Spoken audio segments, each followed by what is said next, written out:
Ketika lihat Circle Geo ada plugin-nya yang mudah ketika membuat peta tanpa coding, nah di situ saya tertarik. Jika dibanding dengan kursus yang sudah pernah saya ikuti, kursus yang di Circle Geo ini termasuk yang paling lengkap. Membuat website tentang kesehatan, fasilitas kesehatannya itu apa saja, terus berita-berita update tentang kesehatan. Informasi yang berguna bagi masyarakat, baik itu di bidang bencana, ataupun bidang potensi desa, ataupun bidang-bidang kehutanan dan bidang lainnya. Ini jadi mengerti gimana cara mengubah tema websitenya, cara menampilkan peta di website. Circle Geo bisa membantu mungkin teman-teman yang sebelumnya nggak ada hobi di bidang peta, bisa mencoba atau mencoba karirnya sama Circle Geo. Buat yang lain, ikutilah kelas PPKM yang ada di Circle Geo maupun kelas-kelas lainnya yang diselenggarakan oleh Circle Geo.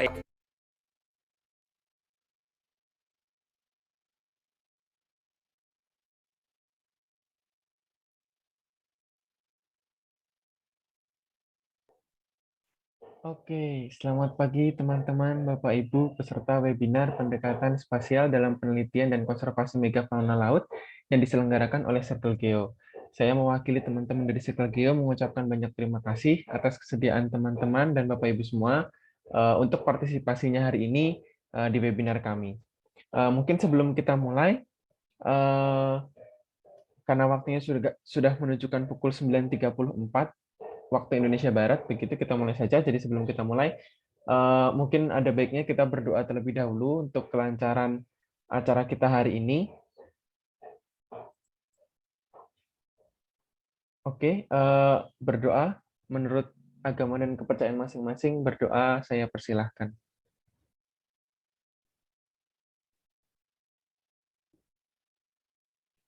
Oke, tidak ada kata cukup untuk berdoa.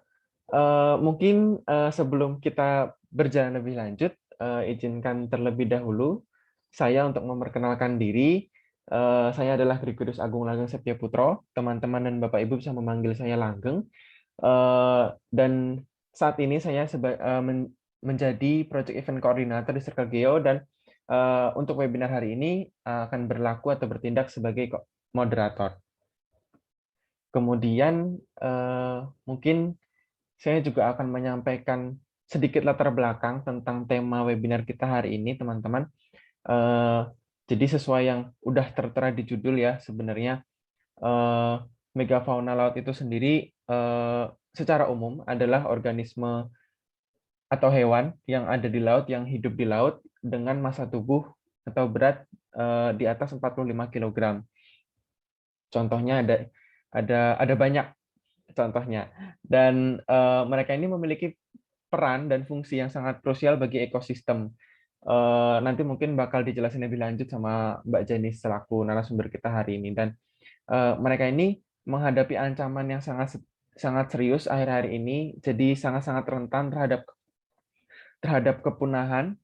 Dan National Geographic bahkan bilang kalau 18% megafauna laut dapat punah pada abad berikutnya, di abad ke-22. Dan kalau misalkan memang tidak ada upaya mitigasi yang cepat, spesies-spesies ini kemungkinan bisa benar-benar punah. Begitu, teman-teman. Dan ini benar-benar bakal sangat berdampak ke ekosistem laut secara keseluruhan. Jadi webinar kita hari ini akan harapannya bisa menjawab pertanyaan-pertanyaan seperti kira-kira kenapa mereka bisa sangat rentan terhadap kepunahan, dan kira-kira usaha apa yang mungkin dilakukan oleh para aktivis, para peneliti saat ini untuk memperlambat setidaknya laju kepunahan organisme-organisme ini. Ya, kalau bisa menghentikan, ya kalau bisa jangan sampai kita kehilangan spesies-spesies megafauna laut. Begitu. Kemudian untuk rundown kita hari ini simpel saja. Jadi nanti ada pematerian selama 25 menit kurang lebih dari Mbak Jani selaku project leader di Marine Megafauna Foundation, dan kemudian dilanjutkan 30 menit untuk diskusi dan tanya jawab. Kemudian izinkan saya juga untuk menyampaikan beberapa peraturan untuk webinar kita hari ini terkait tata tertib. Jadi peserta dimohon untuk berkenan menampilkan nama dengan format nama underscore asal instansi, contohnya langgeng underscore circle geo. Terus kemudian bagi peserta yang berkenan juga dipersilakan untuk menyalakan fitur video atau kamera sepanjang berlangsungnya acara. Kemudian untuk fitur suara atau mikrofon mohon tetap dinonaktifkan kecuali saat peserta dipersilahkan untuk berbicara oleh moderator. Yang keempat, sesi diskusi dan tanya jawab dilakukan setelah pemateri selesai berbicara, dan peserta dapat menyampaikan pertanyaan via kolom chat atau dengan menggunakan fitur raise hand jika ingin menyampaikan pertanyaannya secara langsung. Nanti peserta dipersilahkan, sangat-sangat dipersilahkan untuk bertanya karena akan ada door prize saldo e-wallet untuk 2 penanya terbaik. Begitu, teman-teman Bapak Ibu. Kemudian link presensi akan dibagikan menjelang acara berakhir, dan pastikan Anda mengisi presensi untuk mendapatkan e-sertifikat. Oke, jadi sebelum kita mulai, dari saya ada sedikit games nih untuk teman-teman dan Bapak Ibu semua.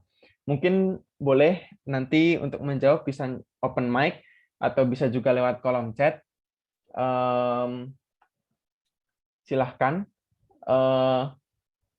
Mungkin ini aja. Pertanyaannya satu aja sih, simpel aja. Kira-kira contoh-contoh megafauna laut yang Bapak Ibu teman-teman tahu ada apa aja? Silahkan. Parimanta. Oke, benar. Ini siapa tadi yang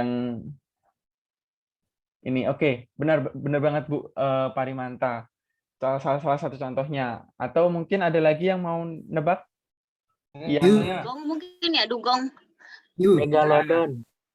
Dugong, betul. Paus. Ya, oke. Sebutkan terus saja, nggak apa-apa. Ini sambil satu-satu saya munculkan di layar siluet-siluetnya.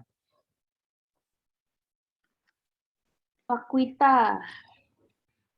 Oke. Hiu paus, ada yang menjawab di kolom chat hiu paus. Oke, benar sekali.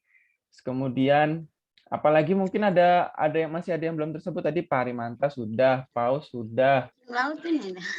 hiu sudah, anjing laut. Yang bilang mola-mola, Kak. Iya, mola. Lumba-lumba.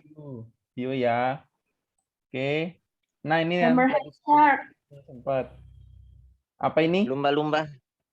Lumba-lumba. Ya, lumba-lumba bisa. Ini nih, yang barusan Cuma aja. kalau disebutin satu-satu bilang aja cetacean. Iya, itu juga bisa. Penyu, Kak. Iya, penyu. Oke, penyu juga termasuk megafauna laut ya, teman-teman. Oke, ini ada yang tahu namanya? Barusan aja muncul. Walrus, terus kemudian anjing laut, parimanta tadi juga ada sempat disebut, dan ini yang mungkin beberapa juga masih ini giant clam atau kima, ini juga banyak di Indonesia. Iya, itu beratnya bisa beratus-ratus kilogram. Oke, itu aja sih. Sebenarnya mungkin teman-teman ternyata udah pada tahu ya terkait megafauna laut itu ada apa aja gitu. Oke, tanpa berlama-lama lagi, langsung saja kita mulai webinar kita hari ini. Jadi webinar kita hari ini kedatangan narasumber yang sangat luar biasa. Ada Mbak Janis Argeswara. Ini Mbaknya adalah project leader di Marine Megafauna Foundation, itu sebuah NGO yang memang kegiatannya itu mengkhususkan diri di penelitian dan perlindungan marine megafauna. Terus kemudian ketertarikannya beliau itu di parimanta, di penyu laut, dan juga mikroplastik. Jadi memang beliau ini untuk tugas akhirnya sewaktu S1 di Marine Sciences di Universitas Udayana itu membahas tentang mikroplastik. Dan kemudian ini ada 4 proyek yang memang pernah dikelola oleh Mbak Janis. Begitu. Jadi memang narasumber kita hari ini udah paham betul terkait tema kita hari ini. Oke, mungkin bisa langsung kita sapa aja Mbak Janisnya. Halo Mbak Janis. Halo Langgeng, halo teman-teman semua. Aku izin share screen langsung aja kali ya. Oke, Mbak Janis, ya silahkan 25 menit bisa dimulai dari sekarang.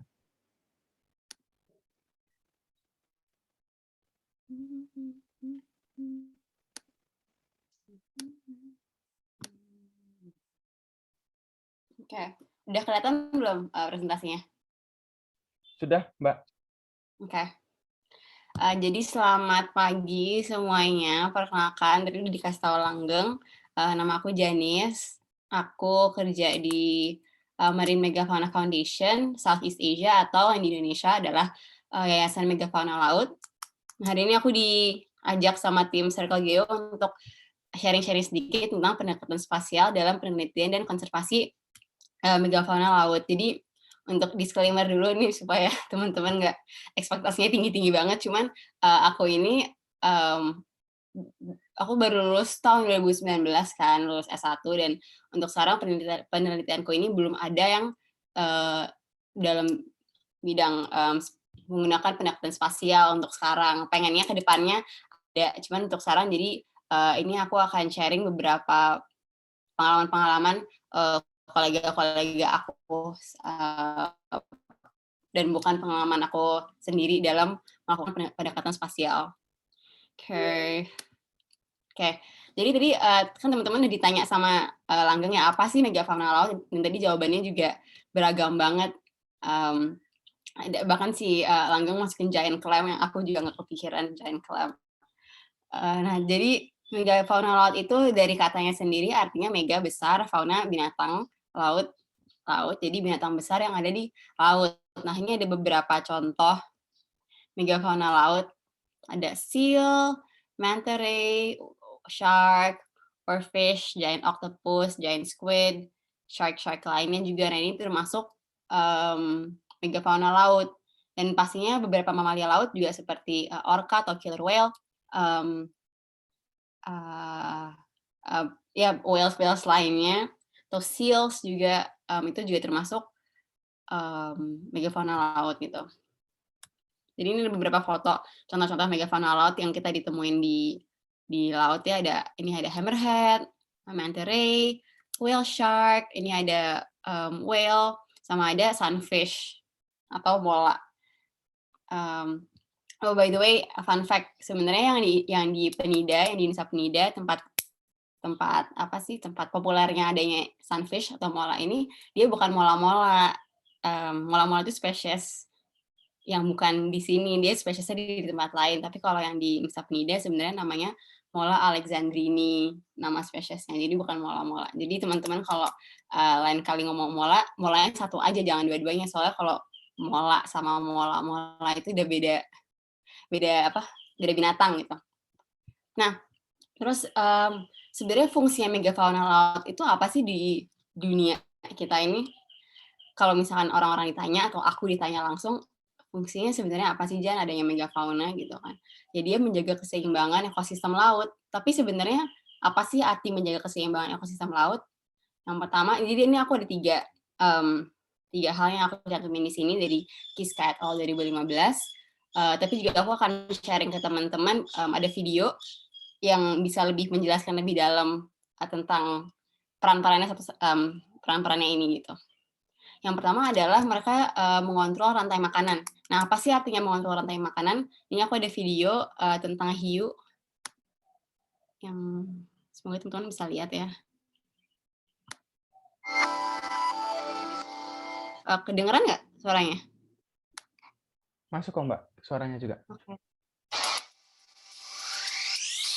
There's more than 400 species of sharks on Earth, and they've owned the ocean for more than 400 million years, since before the dinosaurs. Yet thanks to a combination of fear and neglect, we humans might just wipe them out in a few hundred. That bites. But why do we even care about sharks? You might think a few less sharp teeth in the sea would make for a better world. That's not true. Let's imagine just for a minute what would happen if we let that fear and neglect win. If we ignore what scientists and nature are telling us. There were no sharks. By and large, sharks are big fish, and one of Mother Nature's simplest rules is big fish eat smaller fish, which eat even smaller fish. And some of those smallest fish eat algae. Well, if we kill those biggest fish, those sharks, then instead of coral reefs, we could have this. Ugh. Or take my friend Ray. Ray likes to eat scallops, and this shark likes to eat Ray and his friends. So no shark, and it's an all-you-can-eat scallop Ray buffet. That's exactly what happened off the coast of North Carolina when sharks were overfished. And now there's no more scallops there.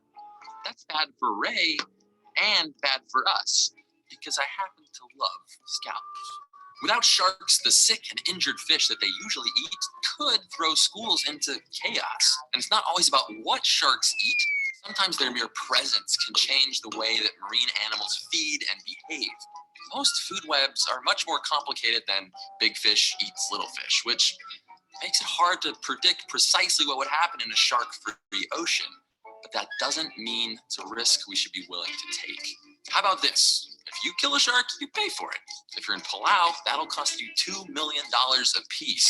Research into the value of sharks to tourism show us that a living shark is worth way more than a dead one. Sharks keep ecosystems in balance, and that balance is the product of thousands, sometimes millions of years of evolution and adaptation. We don't know how or even if the oceans can respond to such sudden changes, because sharks are slow-growing species that don't breed often, and that makes them extra vulnerable. The ecosystems that sharks help manage cover 2/3 of our planet. They provide... Oke.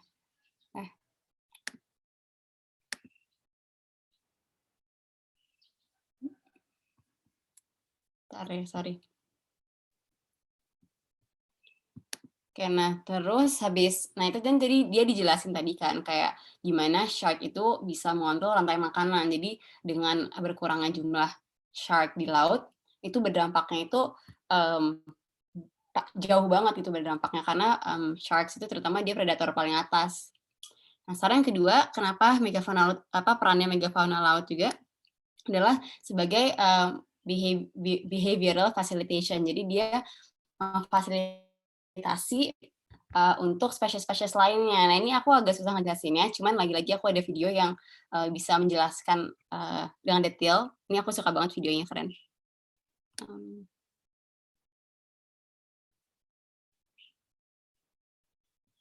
Trapped between the shore on one side and the warm water on the other, these fish are swimming straight towards the enemy.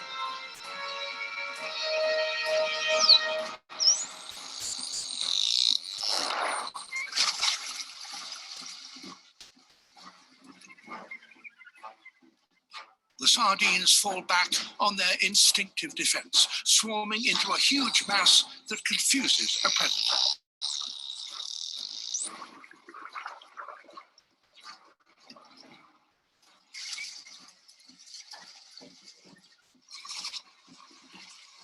But the dolphins have a strategy that turns this to their advantage.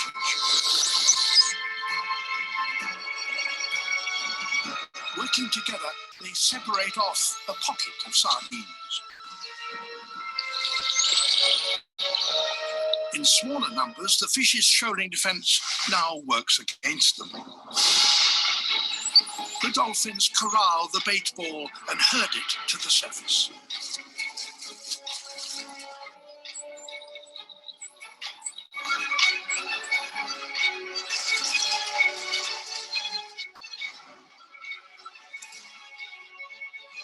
This is what the other hunters have been waiting for.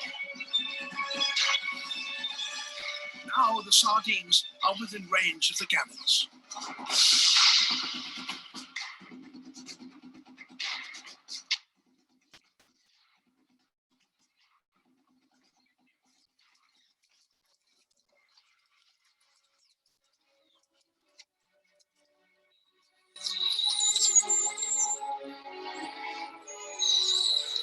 The bait balls form and reform, seldom lasting longer than a few minutes each.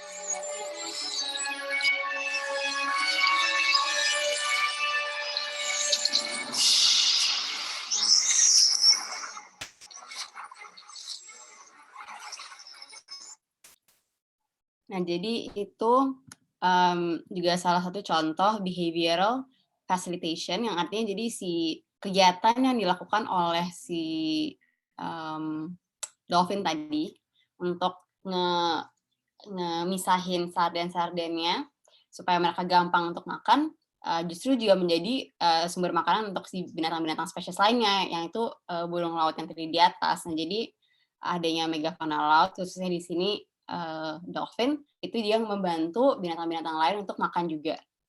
Terus yang ketiga adalah transport nutrien. Nah, jadi ini juga megafauna laut itu mereka rata-rata jarak pergerakan itu jauh-jauh gitu kan, dan mereka juga banyak yang bermigrasi kan. Jadi adanya pergerakan jauh ini mengadakan namanya transport nutrien. Ini aku ada satu lagi video tentang transport nutrien yang teman-teman bisa nonton. Ini aku suka banget juga, keren.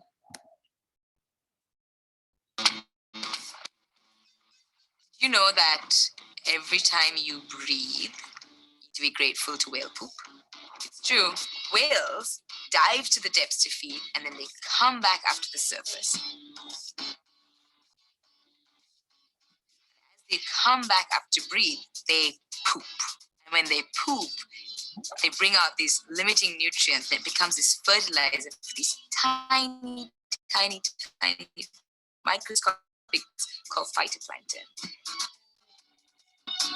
Phytoplankton use these nutrients to photosynthesize. When you photosynthesize, you're releasing oxygen. Now, 50 to 70% of the oxygen we breathe is produced in the oceans. Historically, we killed a lot of whales for oil, for meat, and as we did that, we changed the abundance and distribution of these whales and their fertilizer. That's actually a problem because we need their byproducts, we need their poop to keep our oceans alive.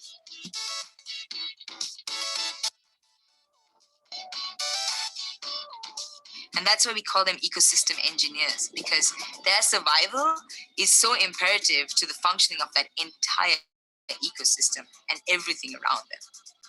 So every time you breathe, you really have to thank those whales and their whale poop.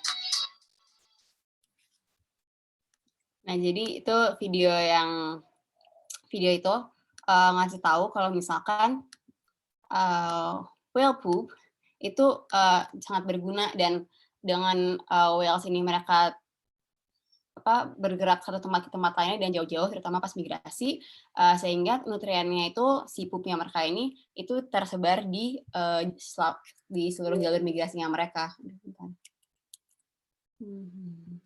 Sorry. Nah, terus terakhir, ini menurut aku, karena aku suka binatang aja, menurut aku megafauna laut itu ada di dunia ini karena perannya adalah sebagai eye candy atau something yang kita bisa appreciate, bisa kita senang aja gitu melihatnya, karena ini di Taman Nasional Komodo. Pagi-pagi subuh-subuh di Pulau Padar, dekat Pulau Padar. Terus ini lagi ada banyak banget paus-paus di daerah sana. Aku sendiri belum pernah lihat paus secara langsung ya, jadi kayaknya aku nggak kebayang kalau misalkan aku di sana, kayak aku udah nangis deh. Soalnya saking bagusnya gitu. Nah, oke, lanjut. Nah, sekarang untuk MMF sendiri atau Marine Megafauna sendiri, untuk MMF itu sebenarnya namanya juga sendiri Marine Megafauna Foundation, kita fokusnya untuk megafauna laut. Nah, di mana MMF ini kita punya 3 lokasi penelitian yang utama di Florida di Amerika, di Tofu di Mozambik di Afrika, dan di Indonesia khususnya lokasi headquarters-nya itu di Nusa Lembongan tempat aku tinggal sekarang. Nah, di MMF kita percaya juga kalau untuk bisa melindungi megafauna laut kita butuh 3 hal, yaitu edukasi, penelitian, sama inspirasi, supaya kita bisa dari 3 hal ini kita bisa mencakup perlindungan megafauna laut secara keseluruhan. Nah, sekarang the big question, kenapa sih kita harus banget melindungi dan konservasi megafauna laut? Mungkin teman-teman ada yang bisa menjawab nggak pertanyaannya di kolom chat? Kenapa sih penting banget dan kenapa sih urgent banget harus sekarang nggak bisa diundur-undur lagi?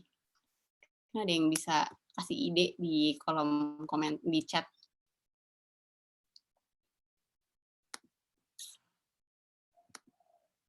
Ada nggak nih?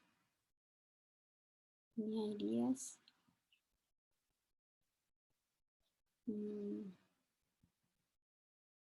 Oke, ada beberapa. Adaptasinya jauh lebih lambat, menjaga keberlangsungan ekosistem di laut, menjaga kestabilan ekosistem. Nah, benar banget. Jadi, megafauna laut punya peran sebagai konsumen puncak. Yes, benar banget. Jadi, banyak banget alasan-alasan kenapa megafauna laut ini harus cepat dilindungi dan dikonservasi supaya mereka dalam jangka panjangnya itu masih ada di lautan. Nah, cuma ada beberapa yang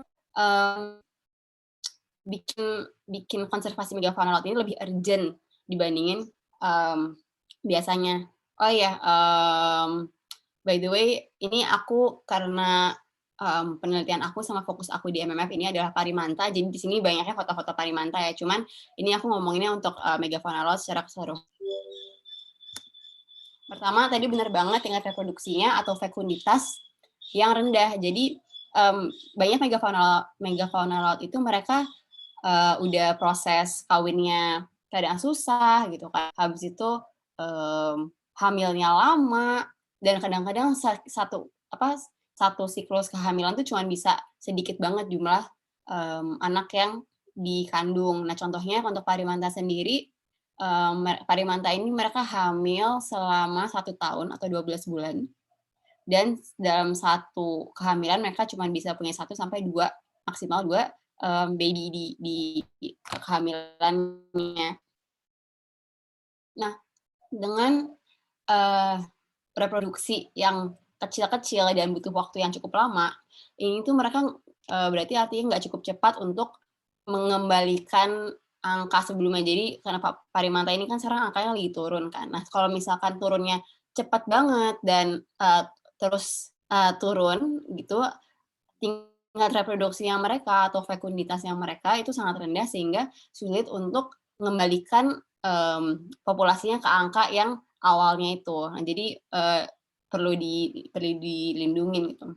Terus yang kedua adalah ancaman antropogenik atau ancaman manusia yang merusak habitat sama mengganggu sifat naturalnya megafauna laut. Nah, ini ancaman antropogenik ini atau ancaman manusia ini termasuk kayak mass tourism, bycatch atau tangkapan sampingan, perkembangan pesisir, baik itu misalkan pembuatan gedung, pembabatan mangrove dan segala macam, dan pastinya juga ada sampah laut. Itu ancaman-ancaman antropogenik yang bisa merusak habitat mereka dan mengganggu sifat naturalnya. Terus yang terakhir juga adanya perubahan iklim. Nah, ini teman-teman udah tahu kali ya kalau misalkan kan emang di bumi ini kan emang ada perubahan-perubahan iklim gitu kan. Cuman adanya manusia ini bisa dibilang mempercepat perubahan iklim tersebut. Nah, perubahan iklim ini dia itu mempengaruhi banyak hal, termasuk ada yang misalkan asidifikasi laut, jadi perubahan pH di laut, terus perubahan suhu laut juga, dan sehingga perubahan suhu laut itu bisa mempengaruhi kelimpahan makanannya megafauna laut sama pola migrasi dan pergerakan mereka, karena kan banyak juga tuh megafauna laut yang bermigrasi karena mereka nyari air yang lebih hangat kalau misalkan lagi winter kayak gitu. Nah, untuk ini bagaimana penelitian dan konservasi itu dilakukan, aku bakal cerita sedikit tentang penelitian yang aku lagi lakuin sekarang. Jadi kalau misalkan penelitian sama konservasi megafauna laut itu beragam banget ya, cara-caranya sangat amat beragam. Aku nggak bisa ngasih tahu semuanya karena itu banyak banget. Cuman ini aku akan cerita sedikit tentang yang lagi aku kerjain sekarang. Jadi sekarang aku lagi fokus ke reproduksi parimanta di Nusa Penida di Bali. Nah, aku tuh pengen tahu populasi di parimanta di Nusa Penida itu kayak gimana sih demografinya, berapa banyak yang jantan, berapa banyak yang betina, berapa banyak yang masih kecil sama yang udah dewasa, terus udah dari yang dewasa, yang betina dewasa udah berapa banyak yang hamil, yang kayak gitu. Jadi aku pengen tahu, pengen menjawab semua pertanyaan itu. Nah masalahnya kalau untuk yang betina ini susah buat cari tahu mana yang masih kecil sama masih yang dewasa, karena nggak ada tanda-tandanya gitu. Jadi yang aku kerjain sekarang adalah aku pengen aku lagi mengukur parimanta supaya aku bisa lihat dari ukuran itu bisa aku klasifikasiin. Misalkan di bawah 3 meter itu berarti masih anak-anak, masih juvenil. Tapi di atas 3,5, di atas 4 meter misalkan itu berarti udah dewasa. Jadi aku sekarang lagi fokus untuk mengklasifikasi parimanta berdasarkan ukurannya.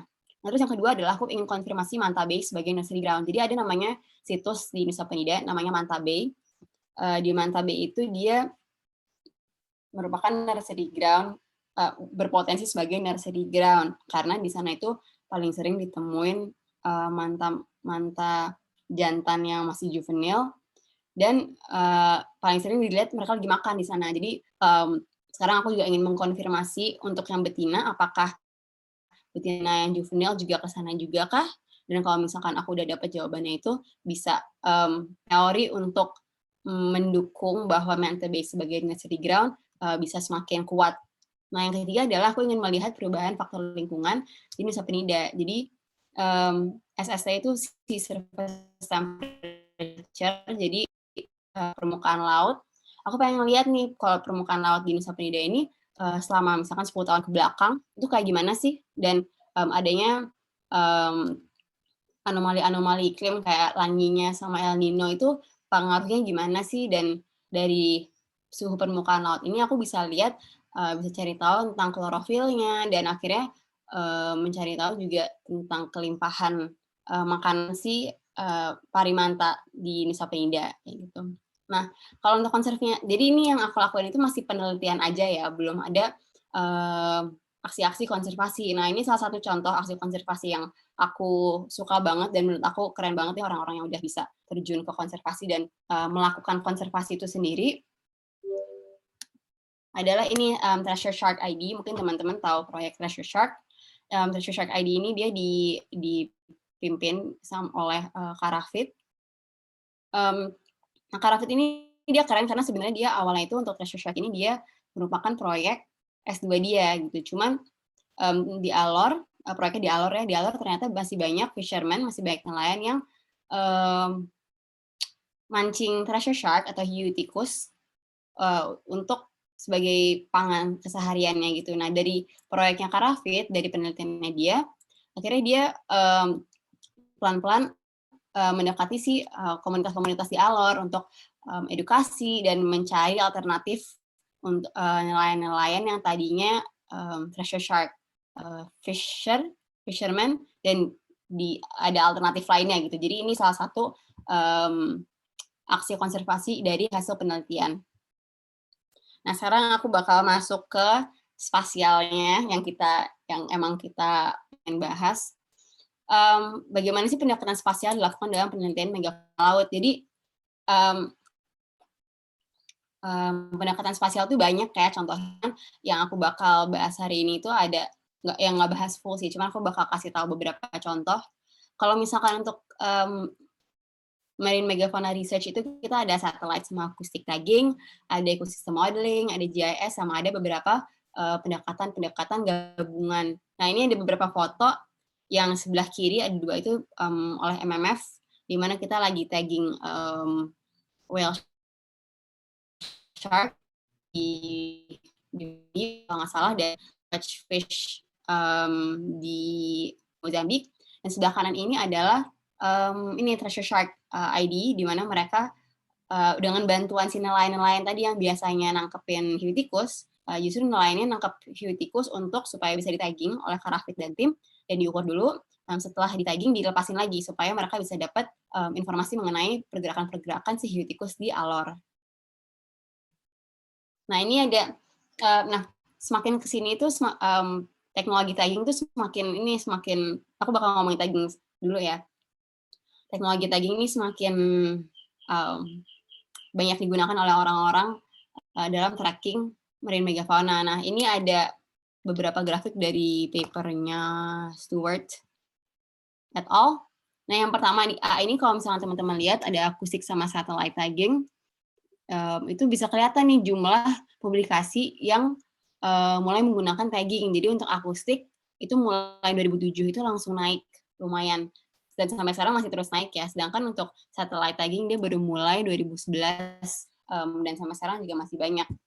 Nah nanti aku bakal cerita sedikit tentang perbedaannya apa aja. Cuman ini juga teman-teman bisa lihat di sini perbedaan-perbedaan penggunaan akustik sama satellite tagging, terus jumlah jenis spesies yang digunakan taggingnya, dan untuk D sama E ini adalah lokasi-lokasi distribusi tagging yang D untuk akustik, yang E untuk satellite. Jadi semakin kesini semakin banyak banget nih penelitian-penelitian menggunakan satellite sama akustik tagging. Nah sebenarnya tagging itu apa sih? Jadi tagging itu adalah di mana kita ada tag, ada alat gitu yang ditaruh di binatangnya, dan itu akan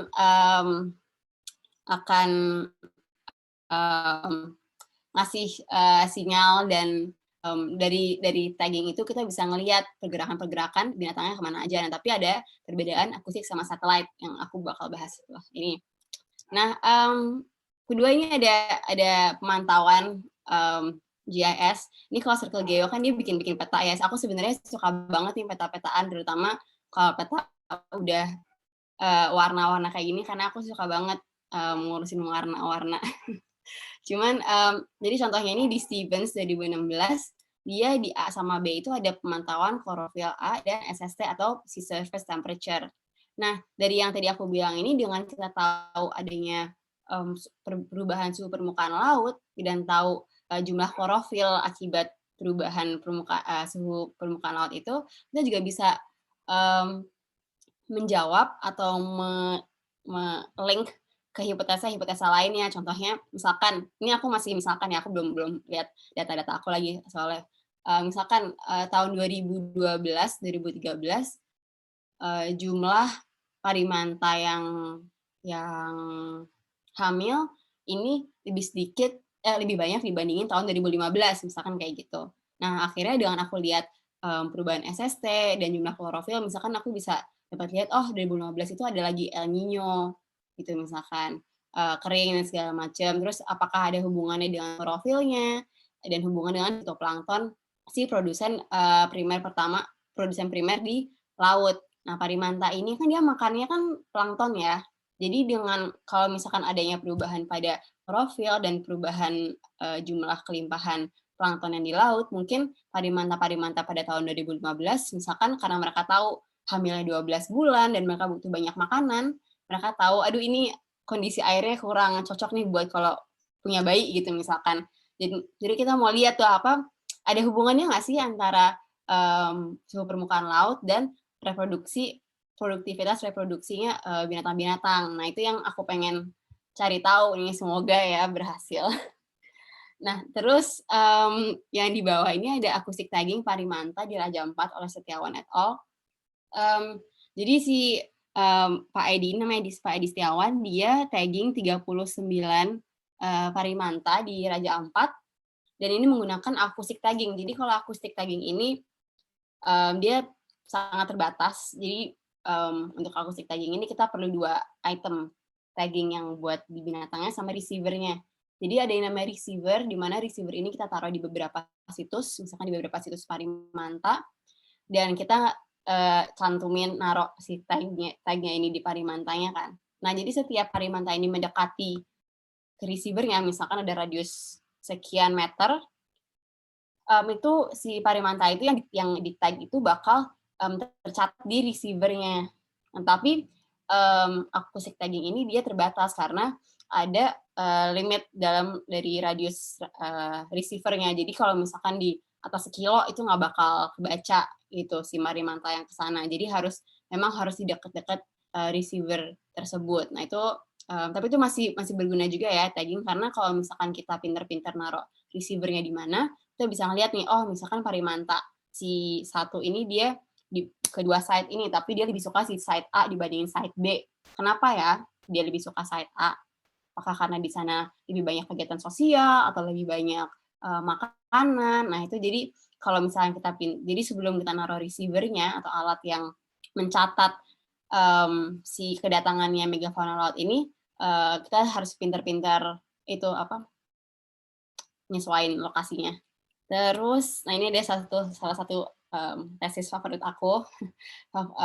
Ini tentang sunfish, tentang si mola alexandrini. Yang kiri ini ada pemantauan SST, sama yang kanan ini satellite tagging sunfish. Jadi kalau yang kiri ini, sunfish ini, mola alexandrini ini, atau ikan mola secara general itu, dia tuh sangat tergantung sama suhu laut. Sangat tergantung sama suhu laut. Jadi kalau misalkan teman-teman lihat di sebelah kiri ini, bulan Januari sampai Juli, itu nggak ada gambar molanya kan di kotaknya itu. Karena yang dibilang mola season di Nusa Penida itu adalah Juli, Agustus, September, Oktober, sama November ini bahkan kalau di sini. Karena kalau misalkan teman-teman lihat juga, itu warna perairannya beda banget ya dari Januari ke bulan September. Januari itu dia merah, dia kurang lebih 30-29 derajat perairannya. Sedangkan bulan September itu di bawah Nusa Penida sampai 25 derajat. Dan aku bisa jamin di sini itu kalau bulan Juli, Agustus, September itu dingin banget. Bisa sampai 19 derajat. Tapi kemungkinan ngeliat molanya itu sangat tinggi. Karena mola ini sukanya perairan yang dingin.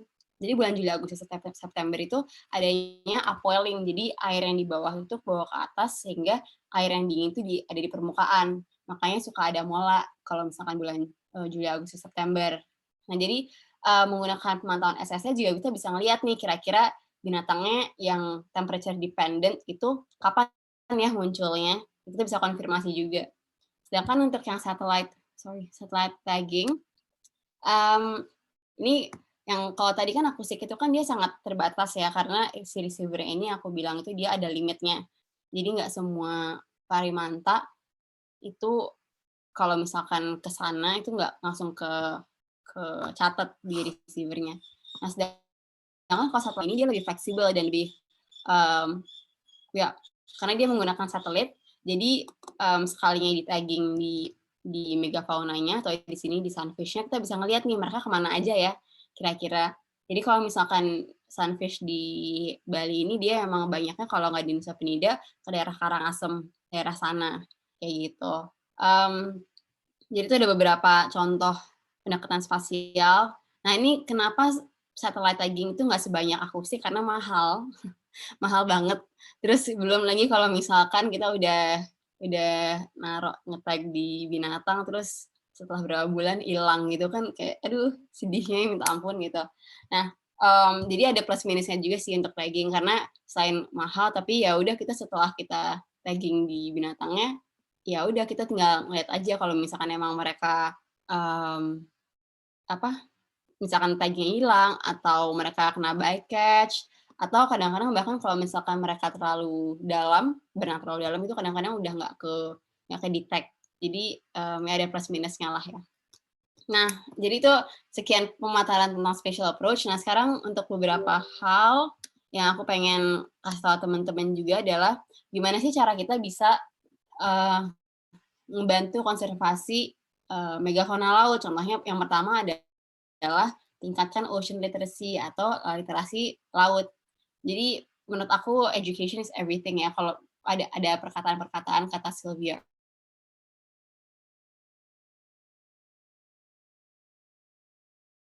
Earle, kita harus tahu dulu. Jadi kita nggak bisa nggak tahu tapi peduli. Jadi kalau misalkan kita mau peduli, kita harus tahu dulu. Nah, menurut aku salah satu approach untuk tahu adalah dari social media atau ikut webinar seperti ini itu udah meningkatkan ocean literacy. Kita belajar, kita ada rasa ingin tahu untuk belajar hal-hal baru kayak gitu. Dan ini ada beberapa account yang fokus ke megafauna laut, ada Dugong, Erasmus Branch, Penyu, sama di MMF sendiri. Ya jadi mereka pastinya suka ngasih tahu info-info tentang megafauna sendiri dan event-event juga kalau misalnya teman-teman ada yang tertarik terjun ke dunia konservasi. Terus yang kedua, be responsible consumer, tourist, and person. Nah ini apa sih maksudnya consumer, be responsible consumer? Nah kalau misalkan sebelum teman-teman belanja, itu lebih baiknya dipikir dulu. Ini gue butuh banget nggak ya? Gue pengen banget nggak ya? Ini bergunanya atau efektifnya ini berapa lama? Apakah jangka panjang atau cuma sebentar? Nah jadi setiap pilihan yang setiap hal yang kita beli itu pasti ada karbon emisinya kan, ada dampaknya gitu. Nah, jadi dengan kita memikirkan apakah kita benar-benar butuh, kita itu secara nggak langsung juga mengurangi emisi karbon kita, di mana emisi karbon itu bisa mempercepat perubahan iklim. Contohnya kalau misalkan teman-teman pengen belanja gitu kan, aku pribadi lebih senang belanjanya kalau misalkan second hand kayak ada karena itu di Facebook Marketplace itu suka ada yang jualan, atau di carousel, atau kalau teman-teman suka thrifting tuh kayaknya di Bandung banyak nggak sih tempat-tempat atau yang atau teman-teman yang suka jualan-jualan. Nah itu menurut aku terutama kalau masih bagus itu benar-benar mengurangi dampak emisi karbon kita pribadi dibandingkan kita kalau belanjanya di tempat-tempat yang fast fashion, yang mass production, yang produksinya itu secara besar-besaran kayak gitu. Terus be responsible tourist. Nah, kalau misalkan teman-teman suka terbang-terbang, suka mana-mana, atau mungkin nggak untuk jalan-jalan tapi untuk kerjaan juga. Sekarang nih Google Flights nih keren banget. Jadi yang sebelah kanan atas itu aku dapat dari Google Flights. Jadi walaupun aku kalau misalkan beli tiket pesawat itu pakai website lain, tapi biasanya sebelum aku klik pengen yang mana flight-nya, aku cek dulu nih di Google Flights. Karena dia ada tulisannya average emission. Jadi emisi karbon yang dikeluarkan oleh flight tersebut. Yang menurut aku tuh keren banget. Aku baru tahu tuh ini kayaknya bulan lalu deh, karena pas aku lagi lihat-lihat jadwal flights kan. Nah, contohnya yang kalau misalkan yang di atas itu 131 kg CO2, itu rata-rata emisi karbon yang dikeluarkan oleh pesawat dari jarak A ke B gitu yang aku pengenin. Sedangkan untuk di bawahnya ini, dia ini 164 kg. Jadi dia 26% lebih banyak emisi karbon dibandingkan rata-ratanya. Jadi dengan teman-teman melihat emisi karbon ini, teman-teman bisa berkira-kira, oh ya udah daripada, dan kalau misalnya ada jamnya ya sesuai dengan jadwal teman-teman sendiri, ya udah daripada ngeluarin emisi karbon banyak itu kan mending pilih yang atas yang emisinya karbonnya lebih sedikit. Selain itu juga sebagai responsible tourist, ini yang kanan bawah teman-teman lihat cuma ada satu parimanta doang, tapi berapa banyak diver di bawah. Itu dulu di Nusa Penida tuh kayak gitu sebelum pandemi, pas lagi rame-ramenya tuh, wah itu gila deh, satu parimanta bisa dikumpulin berapa banyak orang gitu kan, atau mola juga kadang-kadang. Nah jadi kalau misalkan teman-teman ikut kegiatan wildlife, itu baik di laut atau baik di darat, baiknya jangan bikin circle gitu, karena kasihan mereka yang kalau misalkan mereka dikelilingi oleh banyak-banyak orang dan keluar, biasanya di laut itu nggak banyak orang gitu kan, cuma mereka aja, tiba-tiba banyak turis yang mengelilingi mereka dan mengganggu habitat mereka kayak gitu. Jadi kalau misalkan teman-teman lagi snorkeling, selalu respect bintang-binatang yang residen di sana kayak gitu. Terus in general be a responsible person. Kalau misalkan teman-teman lihat sampah di laut, di pantai, di jalanan, diambil, dibuang ke tempat sampah. Kalau misalkan teman-teman punya akses untuk bikin kompos, bisa tuh bikin kompos dari hasil sampah organiknya. Kalau misalkan ada kegiatan-kegiatan, kalau misalkan teman-teman bisa milah sampah, pilahlah sampah kalian. Kebetulan di Nusa Lembongan ini kita ada namanya plastic exchange. Jadi semua sampah yang dipilah, jadi plastik, kardus, dan segala macamnya itu, botol-botolan itu kalau udah dipilah itu bisa ditukarkan untuk beras di sini. Jadi itu salah satu bentuk untuk bikin orang-orang, terutama orang-orang di desa, untuk memilah sampahnya mereka. Dan kadang-kadang tuh kalau aku lagi ngerekap data-datanya yang berapa jumlah beras yang didapetin tuh, kadang ada yang sampai dapat 100 kilo beras, yang sampai pokoknya saking banyaknya mereka ngumpulin sampah dan milah-milah sampah, mereka bisa akhirnya mendapatkan 100 kilo beras itu. Baik itu misalkan mereka jual nasi campur atau buat di rumah sendiri kayak gitu kan. Nah, untuk aku pribadi, aku di sini milah-milah sampahnya untuk staff yang kerja di kosan aku. Jadi aku selalu tiap akhir bulan selalu kasih ke Mboknya, kayak Mbok nih udah kita pilahin, ada sampah plastik, ada kertas-kertas kardus bekas telur atau bekas susu gitu. Jadi cari inisiatif-inisiatif atau cari kegiatan di lingkungan teman-teman yang bisa mendorong teman-teman untuk milah sampah, kalau misalkan emang orang yang males. Nah, next ini juga salah satu yang penting adalah citizen science, yang artinya teman-teman semua di sini kalau suka diving, suka snorkeling, atau suka jalan-jalan ke pasar ikan, itu bisa banget ngebantu koleksi data. Nah, untuk Manta Mature sama IoT atau Internet of Turtles yang di bawah ini, itu butuh snorkeling atau diving. Dimana kalau untuk Parimanta kita ada namanya photo identification. Jadi kalau teman-teman lihat Parimanta terus foto bagian bawahnya, bagian perutnya itu bisa di-upload ke mantamature.org karena mereka ada identifikasinya, dan dari teman-teman MMF ini bisa identifikasi Parimanta yang kalian temuin.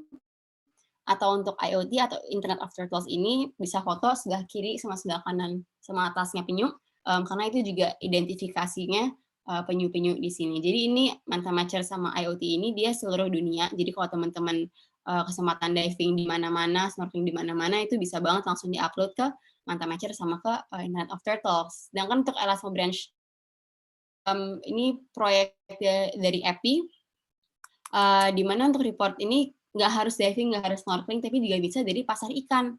Kalau misalkan teman-teman atau ke landing site, jadi misalkan teman-teman lagi di pasar ikan X gitu kan, terus nemu nih, wah ini ada pari, wah ini ada hiu, terus kalian foto hiunya, terus kalian upload ke Elasmo Branch ID report ini, bakal masuk ke datanya mereka. Kalau misalkan ternyata di landing site X ini ditemuin hiu tersebut kayak gitu. Jadi teman-teman kalau misalkan emang hobi diving, snorkeling, jalan-jalan ke pasar ikan, ke landing site, bisa banget nih kontribusi ke citizen science, karena setiap data yang kalian kasih ke kita itu berguna banget, sangat very helpful. Jadi sekian dari aku, maaf kalau aku banyak ngomong.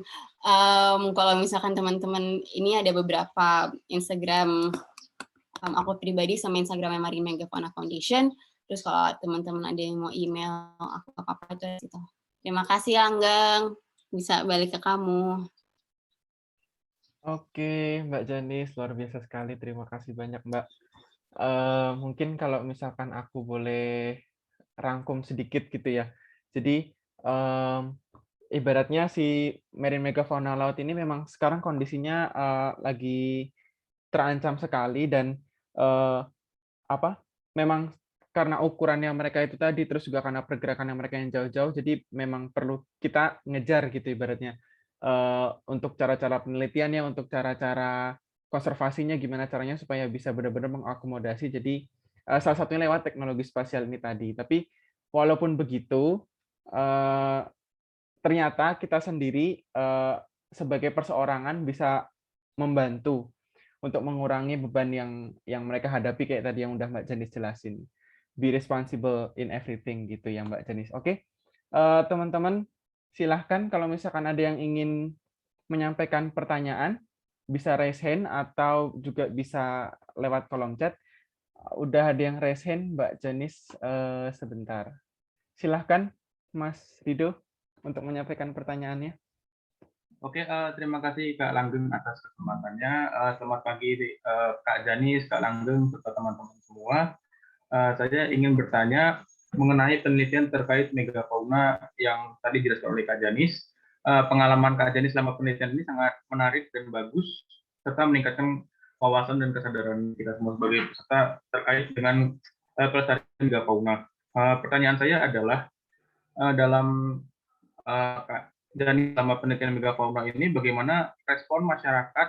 Tadi kan Kak Jenis penelitiannya di Bali ya, atau di beberapa tempat penelitian itu, bagaimana respon masyarakat terkait tentang keberadaan megafauna di sana? Begitu responnya bagaimana terkait pelestariannya? Apakah masyarakat di tempat penelitian Kak Jenis itu sudah aware terhadap konservasi serta kelestarian dari megafauna di lingkungan perairan di sekitarnya tersebut?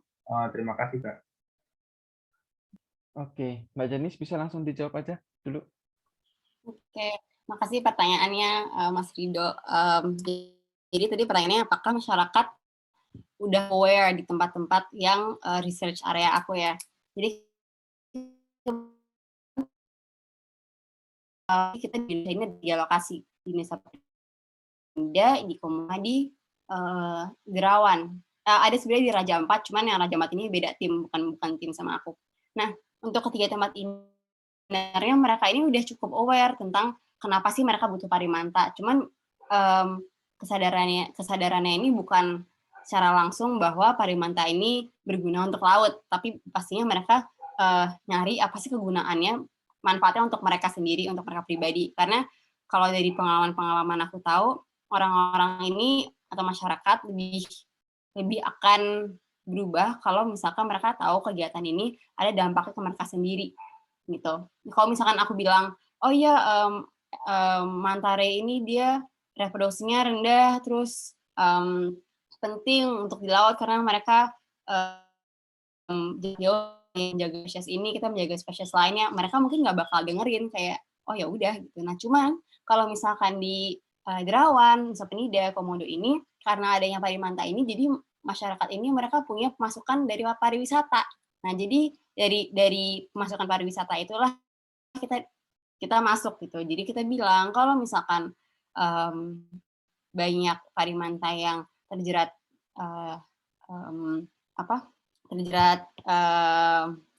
fishing line atau fishing net itu jaring nelayan, atau misalkan mereka melemah berkurang dan misalkan sampah plastik itu banyak, orang-orang di sini akan langsung, oh kalau misalkan manta yang nggak sehat atau perairan yang nggak sehat, itu orang-orang yang mau datang ke sini itu berkurang, yang akhirnya mereka pendapatannya berkurang. Karena banyak orang-orang lokal ini yang antara mereka punya dagang nasi campur, restoran, atau punya homestay, itu pasti berdampak banget sama jumlah-jumlah orang yang ke sini gitu. Nah, jadi kalau apakah mereka aware tentang parimanta dan harus dijaga?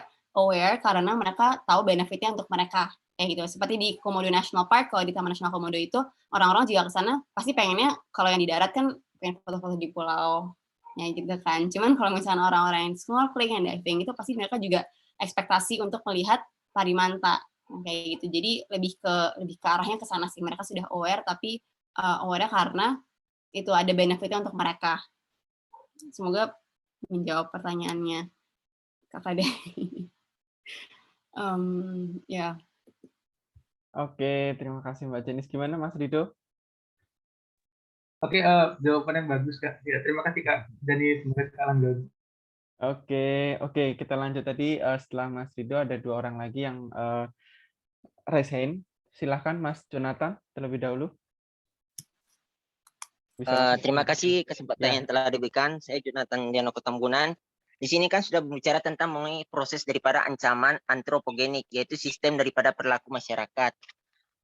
Di sini kan terjadi seperti apa yang sudah disampaikan, seperti proses salah satu penangkapan ikan yang secara berlebih, khususnya salah satu contohnya yang akan operasi penangkapan ikan kakatua. Kita kan sudah mengetahui di proses kakatua yang menyumbang untuk proses pencegahan abrasi, serta proses mangrove, penanaman mangrove untuk mencegah dari proses abrasi yang ada, serta menjaga perilaku masyarakat daripada proses penggunaan daripada sistem sampah. Seperti yang tadi Kak sudah sampaikan, megafauna ini kan kita ada memiliki 3 cakupan, yaitu edukasi, penelitian, dan inspire. Seperti langkah program pendampingan masyarakat, seperti apa program pendampingan pada masyarakat dalam bentuk proses pelestarian lingkungan ekosistem daripada laut. Terima kasih.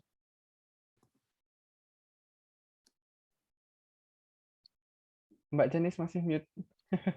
Aku mau masukin aja pertanyaannya. Jadi tadi apakah bagaimana caranya untuk itu edukasi dan inspire masyarakat Program pesisir? pendampingan dan pelestarian kepada masyarakat. Oh, oke. Sebagai langkah bentuk preventif. Oke. Nah, jadi aku akan ngasih beberapa contoh dari pekerjaan teman-teman aku. Contohnya tadi di Rescue Shark ID itu yang dia tadinya hiu tikus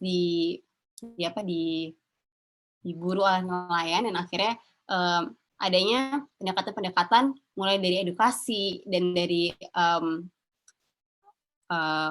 ketemu secara tim-tim kecil. Nah, jadi ini aku juga masih belajar nih. Aku ini dari dulu sebenarnya sangat science minded. Jadi fokus itu penelitian aja kan. Cuman sebenarnya kalau dari konservasi laut itu kita nggak bisa penelitian aja, kita harus ada aksi turun ke masyarakat, harus ada pendekatan ke masyarakat juga gitu kan. Karena kan yang paling terdampak oleh perubahan di laut ini adalah masyarakat pesisir, bukannya orang-orang yang di kota-kota besar kayak kita atau kalian sekarang gitu ya. Justru yang di masyarakat pesisir yang paling terdampak. Nah, jadi yang pertama adalah yang aku pelajarin, kita harus belajar nih budaya di lokasi pesisir itu atau lokasi desa atau kawasan kita pengen datang itu kayak gimana sih? Apa sih budayanya di sana? Setiap sehari-hari itu seperti apa kegiatannya? Nah, dari situ baru kita bisa planning. Oh, kalau misalkan kita mau bikin kegiatan-kegiatan untuk masyarakat di sana, harus misalkan kelompok-kelompok kecil. Jadi kita nggak bisa kelompok-kelompok besar. Misalkan satu kelompok ini 4 orang, tapi ada satu supervisornya dari tim kita, misalkan untuk nanya mereka maunya apa, kenapa mereka melakukan hal ini. Jadi sebenarnya setiap kawasan itu beda cara pendekatannya, Jonathan, kalau misalkan kamu mau ngasih tahu cara preventif atau edukasi gitu kan. Jadi emang balik lagi ke masing-masing kawasan sih. Cuman yang paling penting adalah kita harus tahu dulu nih, harus research dulu nih tempatnya yang kita pengen kasih edukasi, pengen kita ubah itu seperti apa tempatnya. Jadi harus research dulu sih. Aku ya semoga itu jawab pertanyaan kamu deh. Oke, terima kasih Mbak Janis. Gimana Mas Jonathan? Maaf Mas, mau nanya nih, apakah pernah daripada tim Cyker pernah memberikan suatu misalnya pembibitan daripada hutan bakau atau proses daripada kreasi-kreasi dan inovatif dari produk ikan gitu untuk pelestarian sebagai lingkungan atau sampah-sampah gimana gitu? Mau tanya sih kalau bisa. Di Circle Geo sendiri ya Mas? Iya. Iya, kalau di Circle Geo sendiri kita masih belum sih Mas Jonathan. Jadi memang di Circle Geo sendiri memang fokusnya di kegiatan yang memang arahnya untuk penggunaan aplikasi peta itu tadi dihubungkan dengan campaign atau misalnya kita digital marketing, kita ya semacam itu. Tapi kalau misalkan yang ke situ kita belum sih. Tapi mungkin akan segera ya Mas Jonathan dari Circle Geo. Oke, kalau begitu terima kasih Terima Mas. kasih Pak. Iya, atas terima kasih Mas ilmunya. Jonathan. Oke, kita lanjutkan lagi ke peserta yang resen lagi tadi, Mas Arief, untuk menyampaikan pertanyaannya. Silakan Mas. Terima kasih Mas Langgeng. Selamat pagi Mas Langgeng dan Mbak Janis atas webinar hari ini. Materi hari ini sangat menarik ya, apalagi dibawakan oleh seorang wanita ini ya.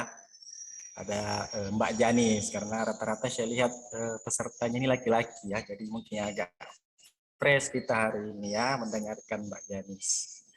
Jadi Mbak Janis, perkenalkan saya mahasiswa dari Sulawesi Tenggara yang di bidang perikanan ya, Mbak Janis dan Mas Langgeng. Jadi menarik materinya. Jadi tadi saya mendengar ada slide, melihat ya ada slide dari Mbak Janis tentang beberapa etika rekreasi atau etika penyelam dalam berinteraksi terhadap fauna-fauna yang ada di laut ya. Di, misalnya tadi ada gambar hiu ya, hiu paus atau parimanta, bagaimana supaya tingkat stres fauna tersebut bisa kita minimalisir dan menjaga jarak, tadi Mbak Janis mengatakan seperti itu. Nah, saya pernah, nah sementara penelitian ini itu menggunakan, saya lihat tadi ada beberapa metode tagging ya Mbak ya. Saya pernah melihat itu di BPSPL Makassar, mereka melakukan tagging terhadap penyu ya, untuk melepas liarkan kembali fauna yang mereka tangkap di kapal-kapal yang menangkap penyu. Jadi mereka menyita kemudian ingin melepaskan, tapi sebelumnya itu mereka men-tagging terlebih dahulu. Ada dua metode yang digunakan, yaitu suntik ya, yang saya lihat itu hari suntik, dan seperti klip yang kedua, klip besi dengan ada ID number-nya. Saya melihat itu kasihan saya terhadap fauna penyu tersebut ya, karena dia seperti menangis begitu Mbak ya. Mereka berteriak kesakitan begitu. Saya ingin bertanya, apakah ada efek tagging ini terhadap beberapa fauna gitu ya? Bagaimana, apakah ada tingkat stresnya atau merasa tidak nyaman begitu? Apakah kita juga sebagai peneliti memiliki etika ya terhadap target penelitian kita, sebagai objek penelitian kita, begitupun terhadap rekreasi tadi punya etika? Apakah kita juga melihat dampak seperti itu sebelum melakukan penelitian ya? Begitu mungkin Mbak Janis dan Mas. Terima kasih pertanyaan saya. Makasih Mas Arif, pertanyaannya ini banget, aku suka banget karena waktu pas pandemi, pertengahan pandemi itu aku sempat sama tim MMF yang lain, kita sempat ada namanya MMF Science Lab. Jadi setiap orang-orang researcher peneliti di MMF ini ngasih tahu pengalamannya mereka masing-masing. Ada yang tentang DNA, ada yang tentang tagging. Nah, yang pas tagging itu aku juga pertama kali aku belajar tentang tagging secara mendalam gitu kan, karena anak pribadi belum pernah ya. Nah, pas lihat emang agak kadang sih suka kasihan gitu, karena ada beberapa kasus-kasus tagging yang hasilnya itu misalkan bikin fin-nya agak bolong gitu. Jadi memang ada beberapa kasus di mana kasus tagging ini tuh kurang dilaksanakan dengan baik. Nah, setiap tagging itu, setiap alat tagging itu, dia tuh ada ukurannya. Jadi kita tinggal pinter-pinter pakai ukuran yang mana nih, karena kalau misalnya penyu yang pastinya kita nggak mungkin pakai ukuran yang kecil dibandingin megafauna lainnya. Nah, jadi harus pinter-pinter milih tagging juga. Nah, masalahnya bukan masalah sih, cuma yang perlu ditekankan ini adalah ketika kita tagging, kita harus udah ngerti nih metodenya. Kita nggak boleh ngasal, kita harus diskusi dulu, atau enggak misalkan ketika kita tagging pertama kali harus ada yang nemenin yang udah pernah tagging misalkan. Karena yang tadi bilang emang ada namanya research ethics, kita juga ada etika-etika cara meneliti binatang-binatang, terutama kalau binatang wildlife, binatang liar kayak gitu kan. Nah, jadi yang pastinya ada research ethics-nya, dan untuk tagging sendiri ini emang kita harus belajar banyak sebelum melakukan hal tersebut gitu. Emang harus ada orang yang udah jago misalkan untuk tagging binatang-binatang tersebut. Dan kalau misalkan ada orang tagging penyu, belum tentu orang itu jago tagging hiu misalkan, karena setiap binatang itu pasti beda kan. Nah, tapi emang ada beberapa cara-cara untuk tagging, dan mungkin kita kalau lihat kayak aduh kasihan gitu kan. Cuman beberapa caranya itu misalkan kalau yang aku tahu itu kalau penyu, kalau misalkan dia udah diangkat pinggir-pinggirnya kayak gini gitu, itu mereka langsung diem. Kayak kalau kucing diangkat lehernya tuh loh, kayak intinya kayak gitulah. Nah, itu cara-cara tagging itu biasanya atau kalau hiu biasanya setahu aku kalau dia dibalik itu dia kayak langsung submissive gitu. Nah itu teman-teman aku yang Treasure Shark ID itu dia cara taggingnya adalah seperti itu. Nah yang tadi bilang kalau misalkan di Treasure Shark ID itu yang ngambil Treasure Shark itu kan adalah nelayan-nelayan yang sudah berpengalaman untuk ngambil hiu tikus ini kan, dan pastinya yang taggingnya ini bukan mereka, yang taggingnya adalah peneliti-peneliti yang juga sudah berpengalaman gitu. Jadi research ethics itu memang ada, dan setiap kali sebelum publikasi itu pasti harus dijelasin apakah kita sudah ada izin untuk penelitinya, apakah kita sudah mengikuti research ethics-nya. Jadi itu cukup ketat yang gitu Mas. Cuman ya kalau itu balik lagi kalau misalkan emang kadang kasihan gitu kan, tapi asalkan orang-orang yang melakukan itu sudah sering dan udah tahu apa yang dilakukan sih, menurut aku itu ya udah emang metodenya seperti itu kayak gitu Mas.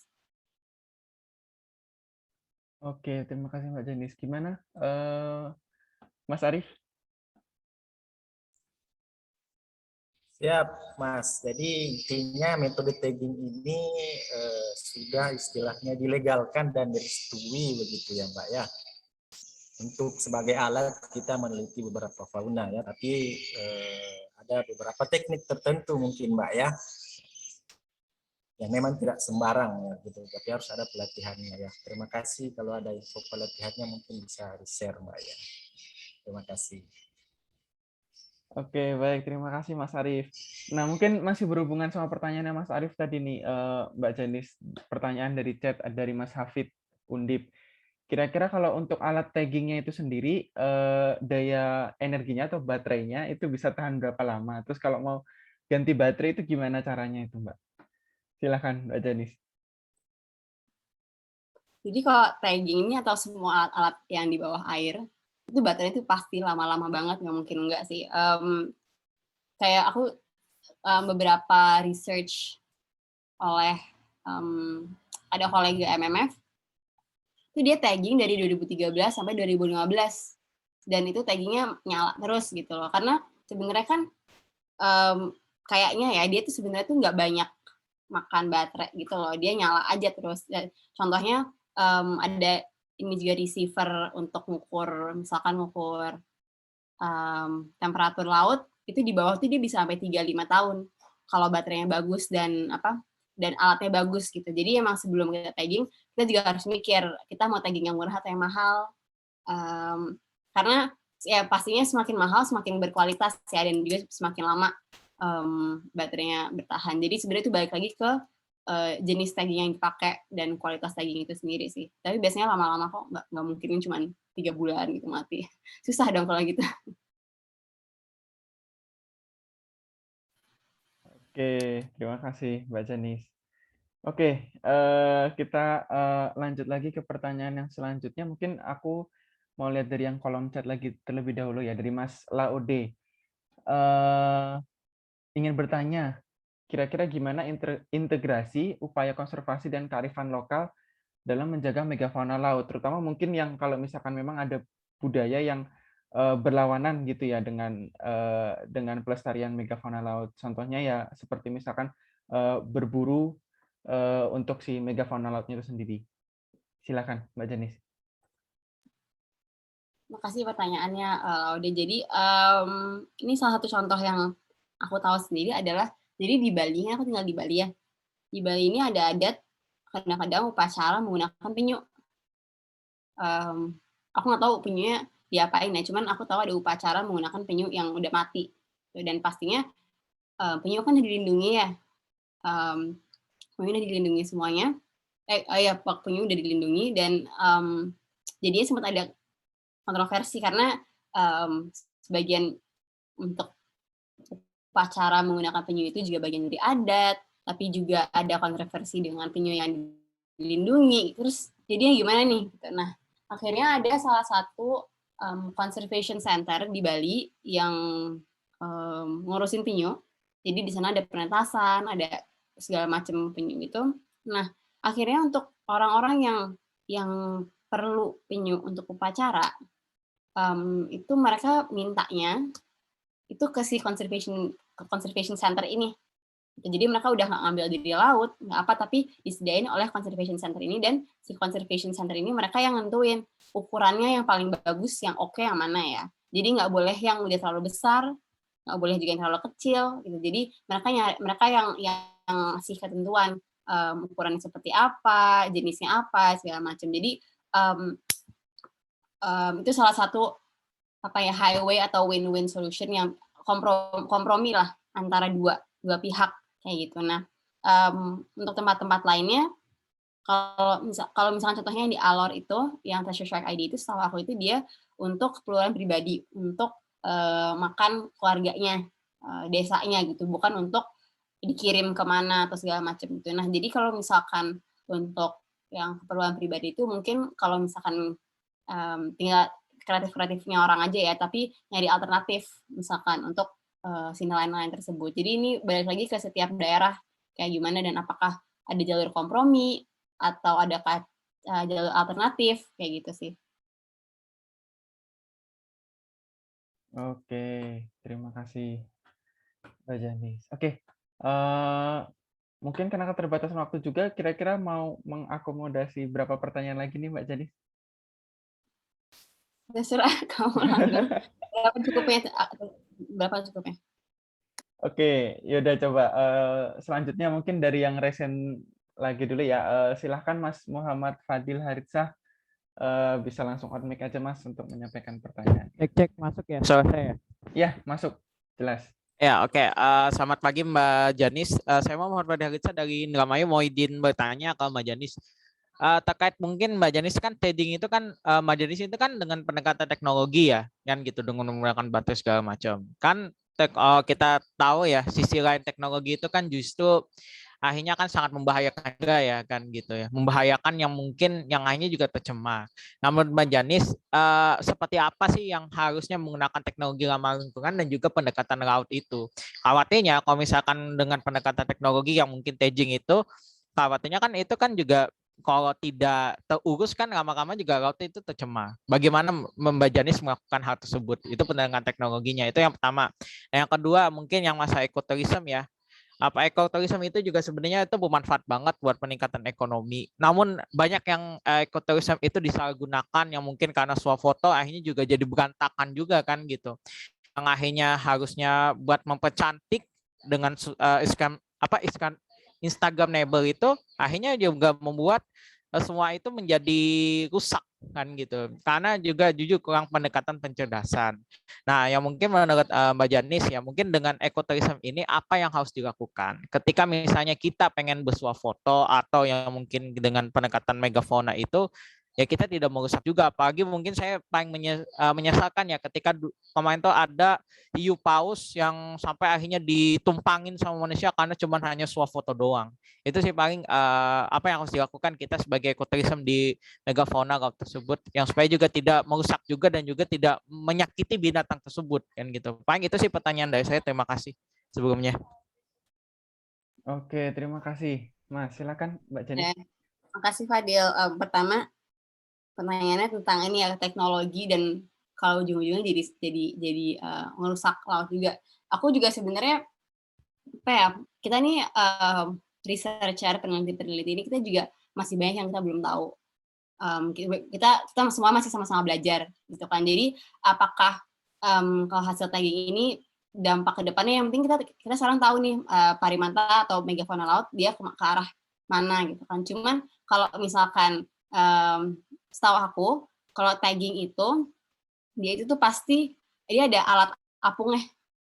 Alat apungnya. Jadi kalau misalkan emang copot dari si binatang ini, dia bakal ngapung ke permukaan. Yang mungkin juga bisa jadi sampah laut kan. Cuman karena kalau misalkan dia masih bisa ngasih bisa ada yang receive GPS location-nya di mana, si tagging itu bisa diambil. Karena itu kan caranya di retrieve gitu kadang-kadang. Nah, jadi atau mungkin kayak ada beberapa contoh-contoh lainnya sebenarnya sih. Cuman ya itu emang kadang-kadang beberapa pendekatan penelitian, baik mau yang berbasis teknologi atau yang enggak gitu ya.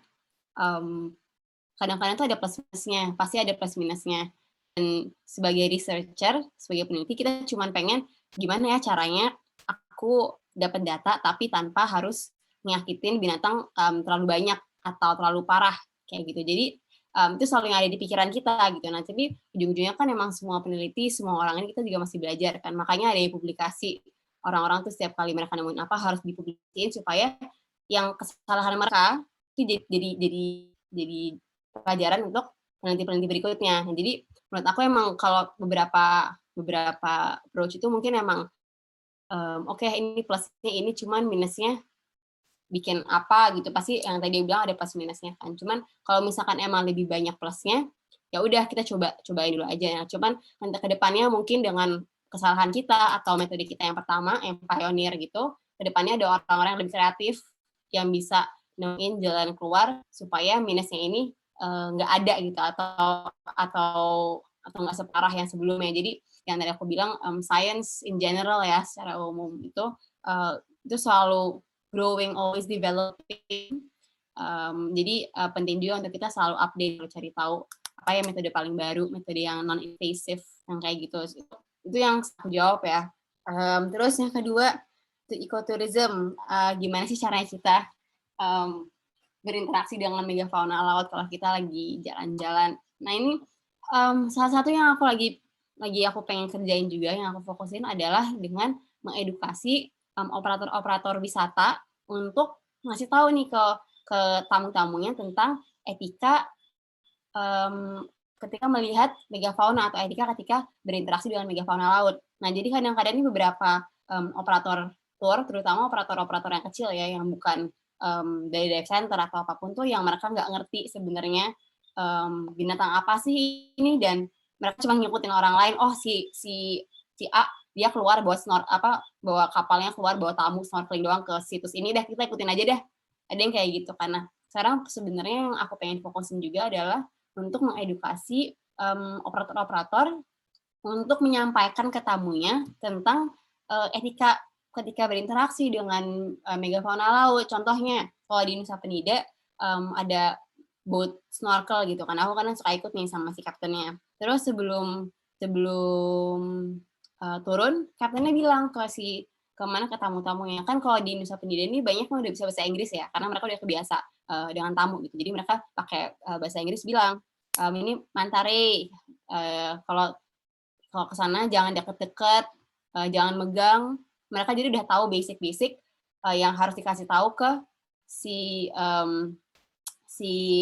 wisatawannya kayak gitu. Dan kalau kaptennya ini lebih berpengalaman lagi, kaptennya juga akan bilang, kalian kita drop di sini, kapalnya akan mundur sedikit supaya kapalnya nggak mengganggu kalian yang lagi snorkeling dan parimantanya juga. Tapi kalau kalian udah mau naik, tinggal dadah-dadah aja supaya kita maju ke depan. Atau kalau ada kapal yang dekat sana, bilang, tolong panggilin kapal, contoh Aquaman. Ntar si kapal yang dekat bakal walkie-talkie-in ke si Aquaman kan, monitor. Jadi yang terpenting adalah untuk mestinya wisatawan yang datang, biasanya kan wisatawan tuh yang datang ke tempat-tempat megafauna kan yang punya uang ya, maksudnya yang bisa bayar untuk kegiatan-kegiatan tersebut gitu. Kecuali kalau mereka emang orang-orang yang masuk ke jalan-jalan aja di pesisir. Jadi mestinya orang-orang yang wisatawan ini mestinya sudah educated, sudah teredukasi. Tapi kalau misalkan belum, salah satu caranya adalah itu dengan mengedukasi pelaku wisatanya, supaya pelaku wisata ini bisa menyampaikan ke wisatawan-wisatawannya.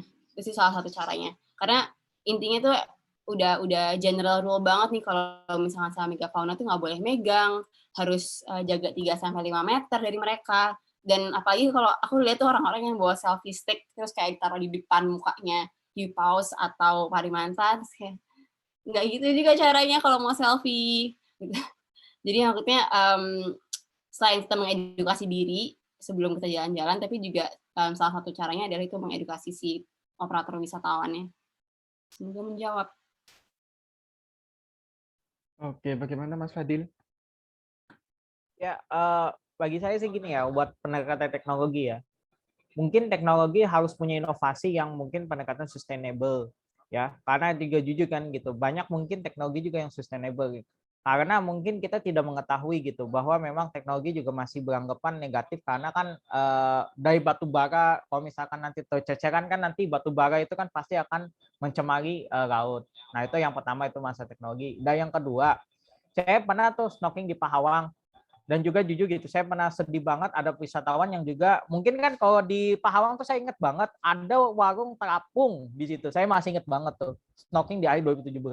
Namun kadang saya melihat ada orang lain yang berwisata di situ, beli minum di situ, buangnya di laut. Saya jadi kaget banget di situ di Pahawang kan, gitu kan ada warung terapung tuh di tengah laut itu kan ya. Jadi itu yang akhirnya membuat kita juga sedih banget ya. Di Pahawang juga, bahkan juga di Pahawang juga spesiesnya juga kan berkurang, nggak ada spesies yang menarik mungkin kayak di Raja Ampat atau di mana di Manado itu kan gitu, Bunaken kan gitu. Paling itu sih kalau dari tambahan saya tuh, itu yang jadi persoalan juga sih yang Mas saya bisa. Ya, makasih ya Fadil inputnya juga. Iya, jadi memang perlu ada yang inovasi-inovasi baru ini, makanya kita selalu selalu nyoba untuk rekrut orang-orang baru, anak-anak muda untuk masuk ke dunia konservasi. Jadi dari konservasi ini dia nggak cuma anak ilmu kelautan doang ya, tapi bisa dilihat di sini teman-teman Circle Geo yang mungkin dari berbagai jurusan belajar remote sensing, belajar GIS, akhirnya suka sama peta-petaan, dan peta-petaan ini juga hal yang sangat penting dalam konservasi. Jadi pastinya kita juga mau ngumpulin banyak-banyak orang dari berbagai bidang untuk supaya bisa nyari inovasi-inovasi baru untuk penelitian-penelitian ke depannya. Terus yang tadi di Pahawang juga, ya sedih banget sih kalau kayak gitu, dari orang-orang lokalnya ya yang harus lebih aktif untuk ngasih tahu ke wisatawan, dan pastinya wisatawannya juga harus dikasih tahu untuk nggak buang sampah sembarangan. Iya, oke. Terima kasih Mas Fadil juga tadi sama Mbak Jenis. Memang harus perlu kerjasama kita semua ya. Jadi nggak bisa cuma satu atau dua orang aja. Oke, mungkin karena masalah waktu juga, teman-teman dan Bapak Ibu, mohon maaf, jadinya tidak semua pertanyaan bisa terjawab di webinar kali ini. Tapi mungkin nanti yang memang ingin bertanya lebih lanjut bisa langsung menghubungi Mbak Janis di kontak yang tadi udah beliau kasih di PPT-nya. Mungkin terakhir aja Mbak Janis ada kata-kata untuk menutup mungkin, Mbak?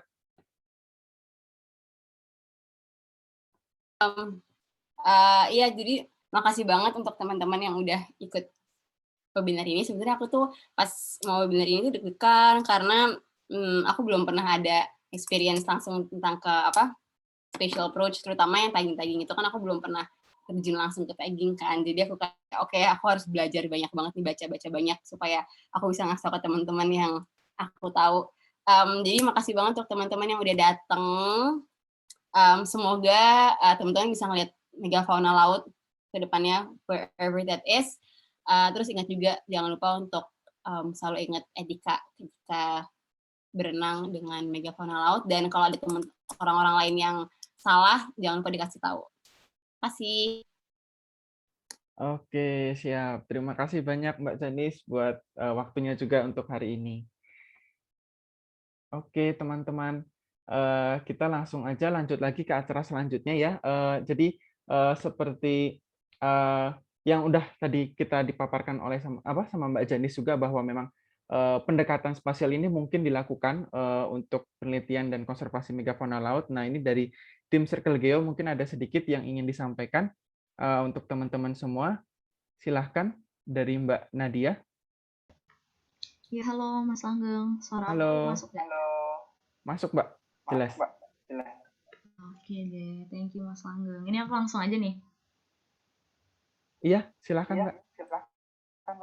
Oke, aku tadi ngikutin banget webinarnya Kak Janis ya. Kak Janis nge-share informasi banyak banget ke kita mengenai konservasi megafauna laut. Bahkan dari teman-teman juga tadi udah pada, aku lihat di kolom chat tuh banyak banget yang bilang, terus kita bisa bantuin Kak Janis, bisa meringankan beban Kak Janis di konservasi itu gimana sih caranya gitu ya, masih dari kalian udah mikir, aduh apa ya, gue bisa bantu apa ya untuk konservasi gitu. Nah, ini aku mau nge-share ke kalian satu ide mungkin yang bisa kalian pakai untuk ngeringanin beban di konservasi gitu. Ini aku izin share screen ya, Mas Anggang.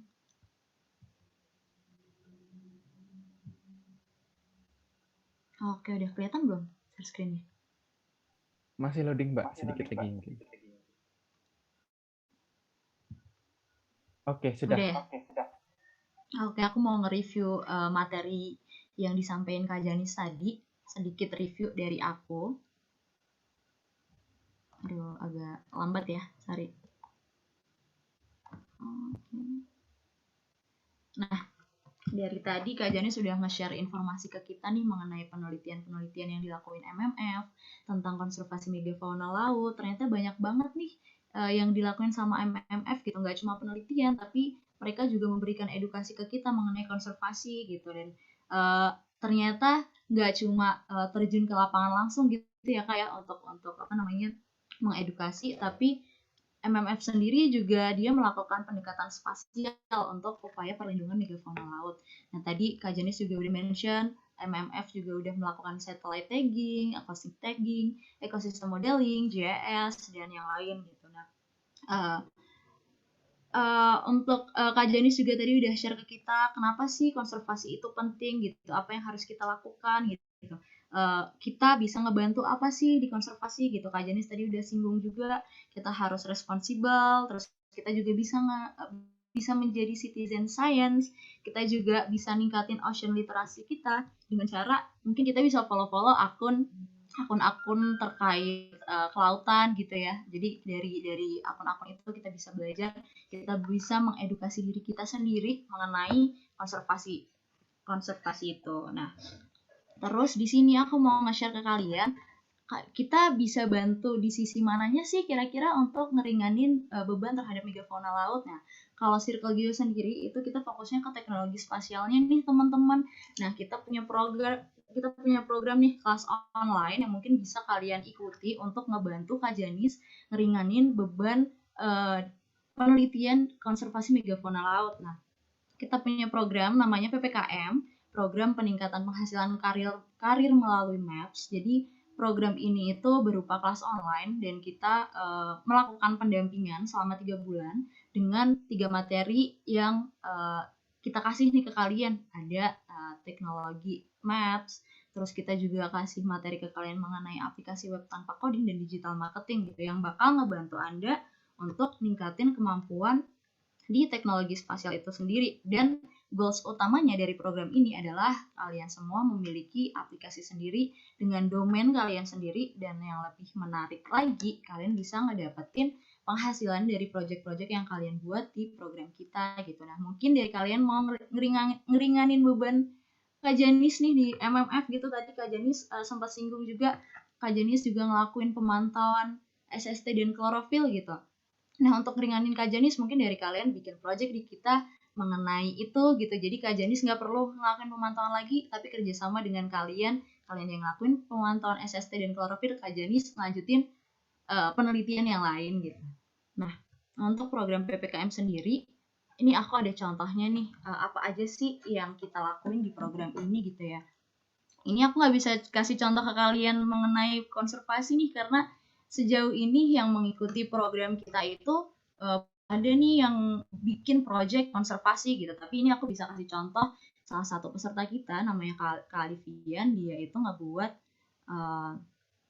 satu project mengenai peta vaksin Indonesia. Jadi di websitenya dia itu memberikan informasi ke teman-teman mengenai vaksinasi, gimana pentingnya vaksinasi, terus vaksinasi ini udah dilakuin di mana aja gitu. Dan di aplikasi yang kalian buat nanti itu kalian nggak cuma bisa nyediain informasi edukasi teks doang, tapi kalian juga bisa gabungin nih sama web GIS gitu nih. Kalau Kak Janis tadi suka katanya, ih aku suka peta yang warna-warni, yang mungkin ini di sini nih bisa banget nih Kak Janis bikin peta-peta warna-warni gitu. Ini dia kalau mungkin dari MMF gitu, aku sempat beberapa kali lihat petanya juga masih dalam peta statis gitu ya. Nah, kalian di sini kalau misalkan join program kita, kalian bisa banget bikin peta yang berupa web GIS gitu, bukan peta statis lagi gitu nih.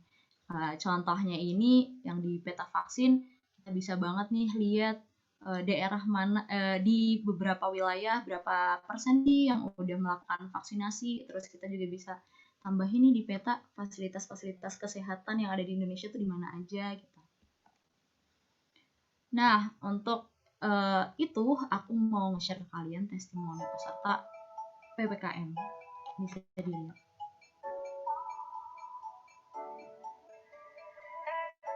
Yang saya suka itu metodenya ya. Jadi kita peserta diajak untuk langsung ikut serta gitu, terlibat. Kita diajak untuk mengikuti alurnya gitu. Nggak bosan pokoknya, nggak ngebosenin, beda banget sama yang lain tuh kan.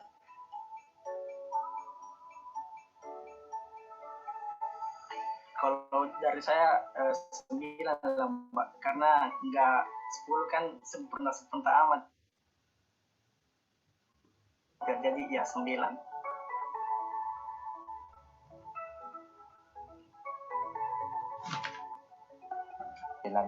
Ya, saya rekomendasikan 9. Ratingnya itu 10 Pak. 10. Alasannya pengembangan ilmu yang seperti ini juga untuk prospek kedepannya bagus sekali Pak. Mantap. Mantap.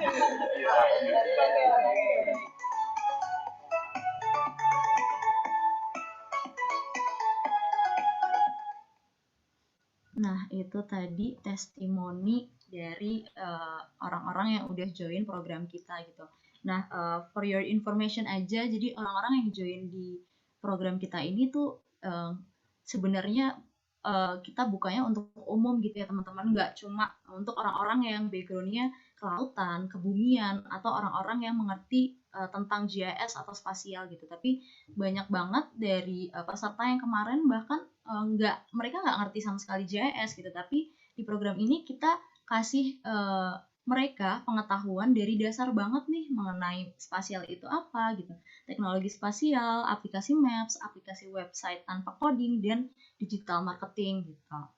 Nah, kita juga di program ini juga bakal dibimbing selama 3 bulan ke depan dan bakal ada live konsultasi gitu. Dah. Lebih menariknya lagi kalau misalkan kalian bikin project kita, kalian bisa mengkonversi project-project yang kalian bikin menjadi sebuah penghasilan melalui monetisasi yang kita sediakan gitu. Nah, kalau kalian tertarik untuk bikin project dan untuk bikin project di kita dan meringankan beban Kak Janis, mungkin kalian bisa banget langsung akses link di geo.id/maringeo. Nah, kalau misalkan ada pertanyaan mengenai kelas, bisa langsung aja baca-baca di link geo.id/maringeo. Oke, paling itu aja Kak yang bisa aku sampein. Kak Langgeng. Oke, terima kasih banyak Mbak Nadia. Menarik banget ya teman-teman. Jadi bisa langsung dikepoin aja nanti langsung di linknya, dan linknya juga udah ada di kolom chat ya, gitu. Oke, kita sudah sampai di penghujung acara. Mungkin teman-teman semua bersedia on cam terlebih dahulu. Kita bareng-bareng dokumentasi untuk webinar kita hari ini. Silahkan teman-teman, Bapak Ibu semua, berkenan untuk menyalakan kameranya.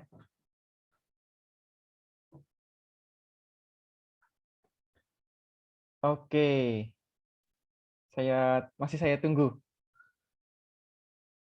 supaya bisa makin banyak yang ikutan.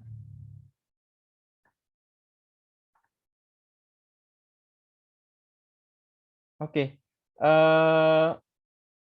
di saya hanya ada 1 slide, jadi nanti silahkan gaya bebas aja sih. Dan teman-teman tolong jangan ada yang chat dulu ya. Nanti kalau misalkan ada yang chat, nanti yang ada di bawah ketutupan nih mukanya, jadi nggak kelihatan. Oke, langsung aja. Saya babak 1, 2, 3, nanti langsung pose bebas. Oke? 1, 2, 3. Oke, mungkin sekali lagi ganti gaya. Oke, sebentar. 1, 2, 3. Oke, terima kasih sekali lagi untuk Bapak Ibu semua peserta webinar kita pada hari ini. Terima kasih juga untuk Mbak Janis tadi yang sudah menyampaikan materi yang luar biasa. dan juga kepada Mbak Nadia yang udah memperkenalkan sedikit tentang Circle Geo. Oke,